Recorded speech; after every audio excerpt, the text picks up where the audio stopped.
Halo anak-anak hebat SMA Dujian Denpasar. Apa kabar kalian pada pagi hari ini? Ibu berharap kalian dalam keadaan sehat.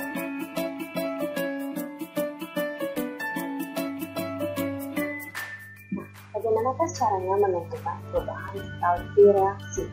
Pada video sebelumnya, kita sudah membahas cara menentukan perubahan entalpi reaksi berdasarkan percobaan dengan kalorimeter, dan kita juga sudah membahas cara menentukan perubahan entalpi reaksi dengan ukur Hess.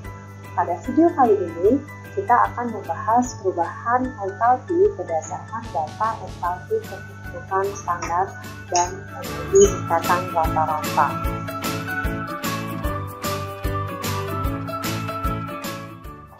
Yang pertama, kita akan bahas penentuan perubahan entalpi reaksi dari data entalpi pembentukan standar.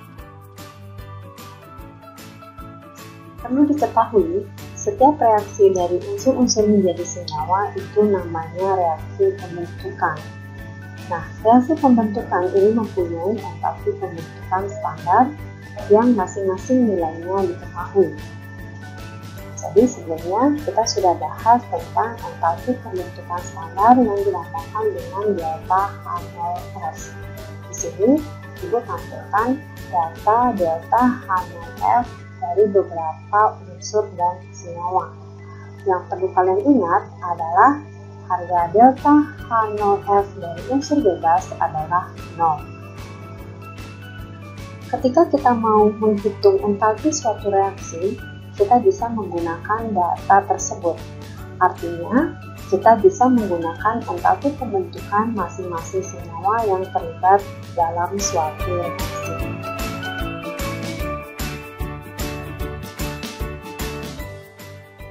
Saat reaksi dianggap terlebih dahulu terurai menjadi unsur-unsurnya, kemudian unsur-unsur tersebut bereaksi membentuk produk. Pada reaksi AB bereaksi dengan N mol CD menghasilkan P mol AD dan Q mol BC.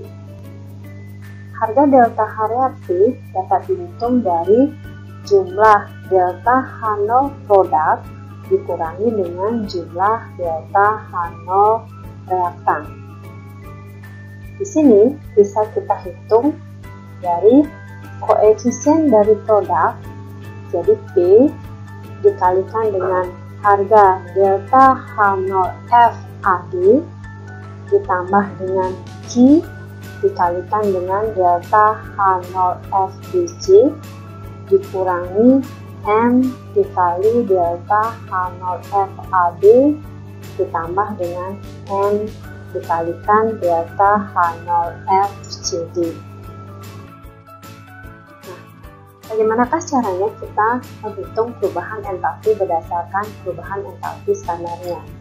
Sekali lagi, Ibu ulangi, jika suatu persamaan kimia dinyatakan dengan reaksi dan hasil reaksi, dan harga delta H0F masing-masing zat yang terlibat dalam reaksi tersebut diketahui, maka perubahan entalpi reaksi tersebut dapat dihitung dengan menggunakan rumus delta H reaksi sama dengan jumlah delta H0F produk dikurangi dengan jumlah delta H0F reaktan.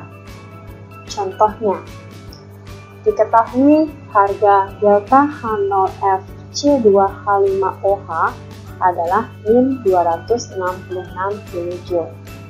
Delta H0F CO2 adalah min 394 kJ.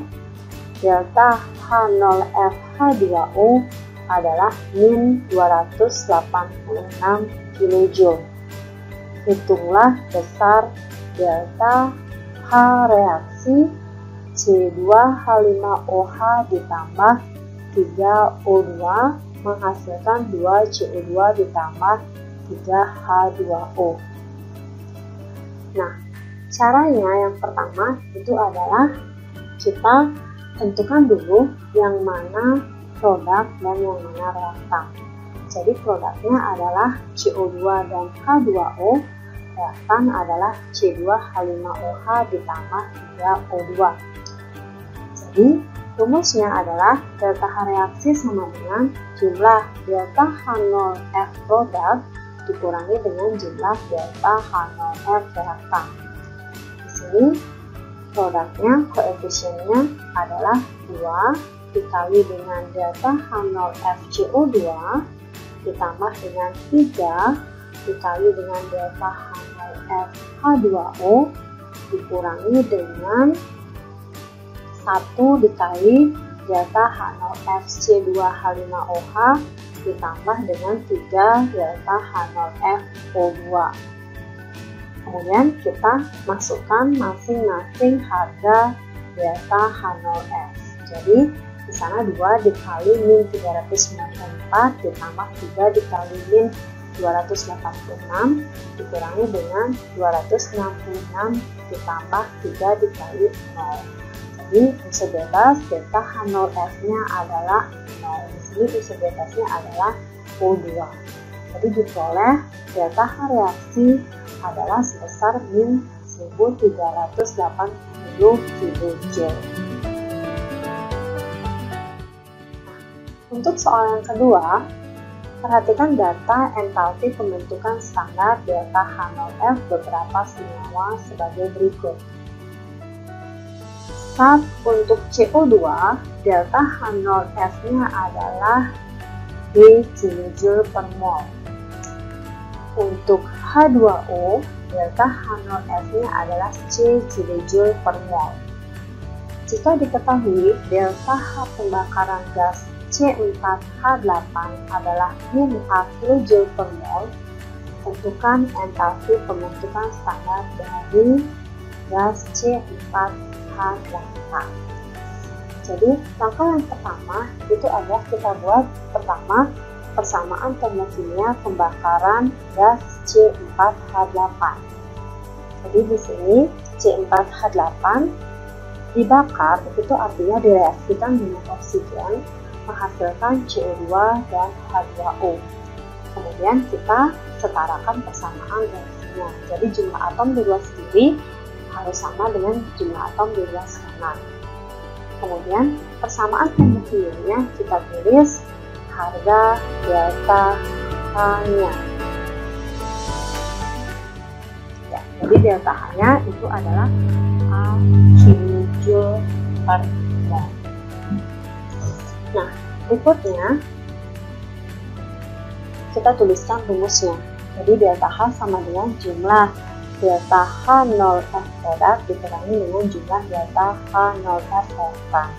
Jadi di sini hasil produknya adalah CO2 dan H2O, kemudian reaktannya adalah C4H8 dan O2.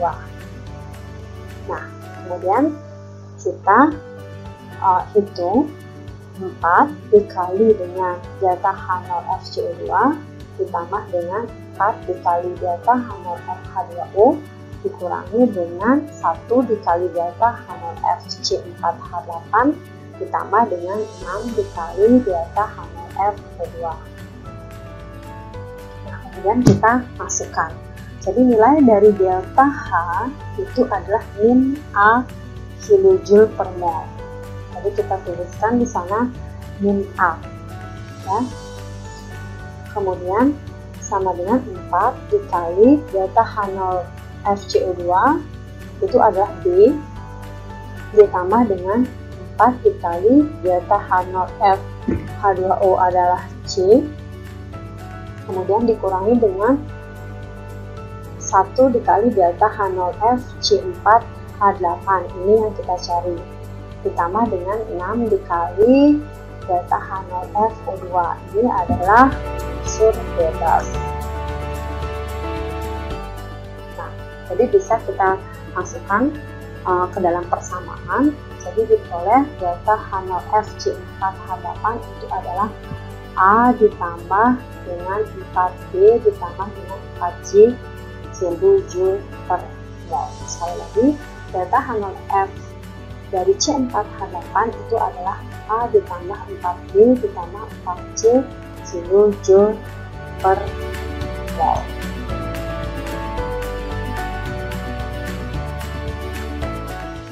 Ya, baik itu untuk penentuan perubahan entalpi reaksi dari entalpi pembentukan standar. Sekarang kita lanjutkan ke penentuan perubahan entalpi reaksi dari energi ikatan rata-rata. Jadi energi ikatan ini merupakan energi yang diperlukan untuk memutuskan salah satu ikatan 1 mol suatu molekul dalam wujud gas pada keadaan standar menjadi atom pembusuhnya. Energi ikatan dibagi menjadi 3, ada energi atomisasi, ada energi disosiasi, dan ada energi ikatan rata-rata. Yang pertama kita bahas energi atomisasi. Energi atomisasi ini merupakan energi yang dibutuhkan untuk memutuskan semua ikatan dalam satu molekul menjadi atom-atom bebas dalam keadaan gas. Contohnya itu adalah CH4 itu diuraikan menjadi C ditambah 4H. Jadi delta H-nya adalah plus 1668 kJ. Jadi untuk memutuskan semua ikatan dalam CH4 ini diperlukan energi sebesar 1668 kJ. Jadi molekul CH4 ini mempunyai 4 ikatan CH. Jika energi ikatan CH adalah 417 kJ, maka energi atomisasi pada CH4 adalah 4 dikali 417, yaitu sebesar 1664 kJ. Yang kedua, kita bahas energi disosiasi.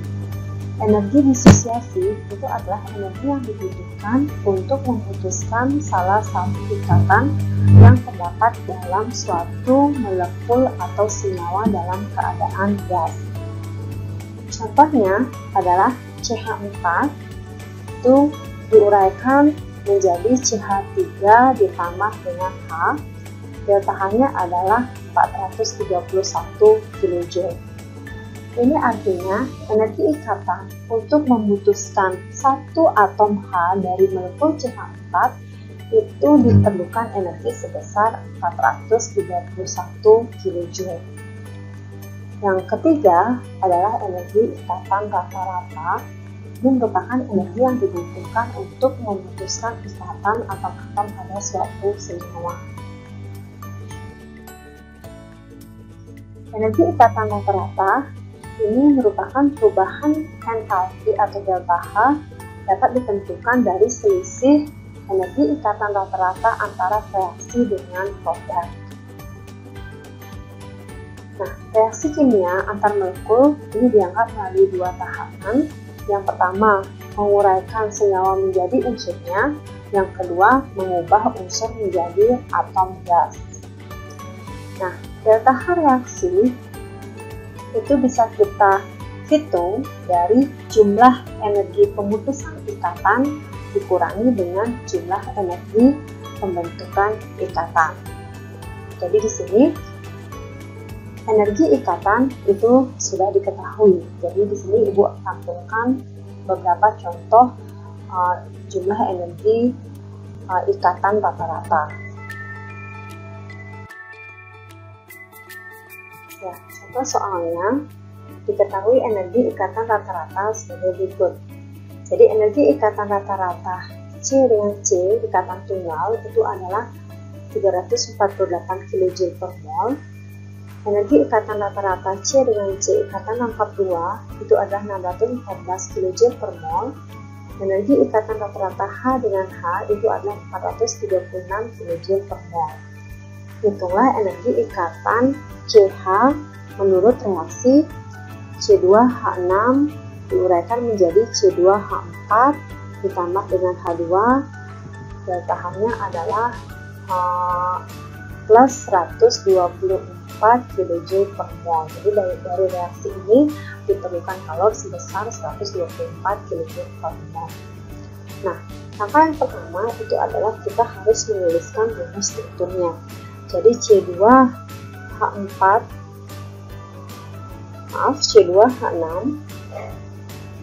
Ya, ini adalah C2H6, itu diuraikan menjadi C2H4 dan H2. Nah, setelah kita menuliskan rumus strukturnya, kita buat rumus dari cara menghitung delta H, yaitu jumlah energi pemutusan ikatan reaksi dikurangi dengan jumlah energi penggabungan atau produk. Nah, kemudian kita hitung di sini ikatan antara C dengan H, kita hitung di sini C dengan H ini kita hitung 1, kemudian 2, kemudian 3, kemudian 4, kemudian 5 dan 6. Jadi ada 6 energi ikatan rata-rata C dengan H ditambah dengan C dengan C, yang di tengah ini C dengan C itu ada 1 dikurangi dengan energi penggabungan produk. Jadi penggabungan produk C dengan H kita bisa hitung dari 1, 2, 3, 4. Jadi 4 energi ikatan C dengan H ditambah dengan C dengan C ikatan lengkap, ini ada 1 ditambah dengan H dengan H. Nah, ini dia ada 1, itu jumlahnya semua. Nah, kemudian setelah kita mendapatkan jumlahnya masing-masing, kita sekarang bisa masukkan harga energi ikatannya. Ya, jadi di sini delta H-nya adalah plus 124 kJ. Jadi ini bisa kita sederhanakan bahwa energi ikatan C dengan H, ya, ini diperoleh dari 6 energi ikatan C dengan H, kemudian dikurangi dengan 4 energi ikatan rata-rata dari C dengan H. Jadi sisanya adalah 2. Itu untuk mempermudah kita menghitung. Jadi di sini bisa dilanjutkan 124 kJ per mol sama dengan 2 dikali energi ikatan rata-rata CH ditambah dengan 1 dikali energi ikatan rata-rata C dengan C sebesar 348 dikurangi dengan 1 dikali energi ikatan rata-rata C dengan C ikatan lengkap 2 yaitu 614 ditambah dengan 1 dikali energi ikatan rata-rata H dengan H yaitu 436. Nah, bisa dihitung matematikanya, diperoleh energi ikatan CH itu adalah 826 kJ per mol itu untuk 2 energi ikatan rata-rata. Jadi energi ikatan rata-rata dari C dan CH itu adalah 826 kJ per mol dibagi 2 itu diperoleh 413 kJ per mol.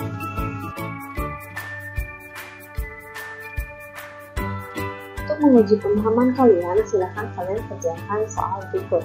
Soal yang pertama, jika delta H0FCO adalah min 110 kJ, delta H0FH2O adalah min 242 kJ, delta H0FC5H12 adalah min 3534 kJ. Setarakanlah reaksi tersebut dan hitunglah delta H reaksi dari CO reaksi dengan H2 menjadi C5H12 ditambah H2O. Untuk soal yang nomor 2, diketahui energi ikatan rata-rata CBr sebesar 276 kJ per mol, HBr sebesar 366 kJ per mol, C dengan C ikatan lengkap 2 614 kJ per mol, C dengan H ikatan tunggal 413 kJ per mol, C dengan C ikatan tunggal 348 kJ per mol. Hitunglah delta H reaksi dari C4H8 ditambah HBr menjadi C4H9Br. Sekian dari Ibu. Tetap semangat, jaga kesehatan, dan salam kimia bisa. Terima kasih.